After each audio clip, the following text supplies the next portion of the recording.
When it comes to the movie Finding Nemo, you must remember Nemo's beautiful home, coral reefs.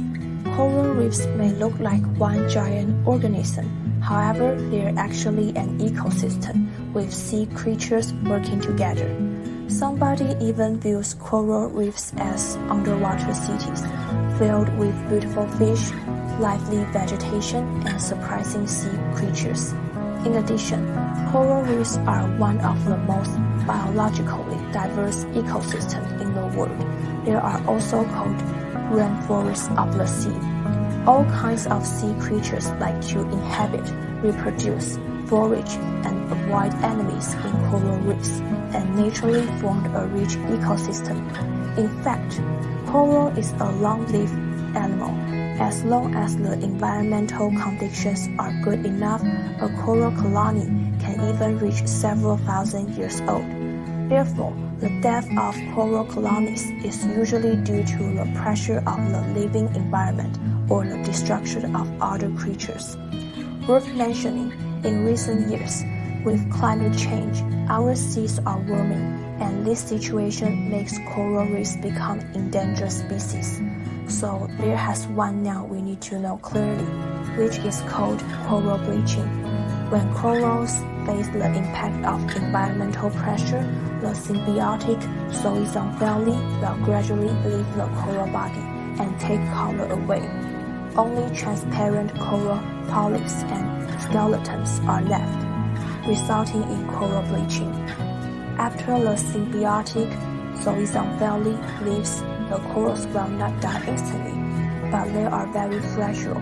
If the environment becomes better, the bleached corals may receive the zooxanthellae family again, slowly recover and continue to survive. However, if the environmental pressure continues, the corals will gradually weakness and death. Therefore, coral bleaching can be said to be the last warning sign for corals. And what is the cause of coral bleaching? Everybody knows that the coral reefs are very sensitive to the increasing water temperature from climate change.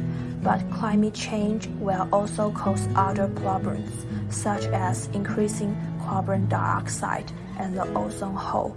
The increasing carbon dioxide will reduce the pH of seawater and change the saturated state of calcium carbonate.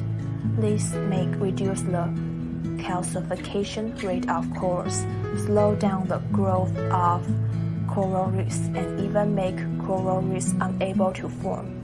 The destruction of the ozone layer will lead to increased solar radiation and ultraviolet radiation, causing corals to be bleached and died. Actually, these phenomena are related to human activity. When humans burn fossil fuels, the concentration of carbon dioxide in the atmosphere will increase. The refrigerant in air conditioner and refrigerators will increase CFCs, and CFCs will damage the ozone layer that protects the Earth. Besides that, there are many products of human activities that will cause coral bleaching, including rubbish, oil sand, and wastewater. Coral is a beautiful ecosystem that carries a lot of life. Thus, we should start thinking about some questions. What should we do in our life to reduce the damage to corals? Is there any ways to slow down the speed of coral bleaching? How to call everyone to act together? Protecting coral reefs is just one of the actions we protect the environment. But coral reefs are home to a lot of creatures. We should face this problem and think about it.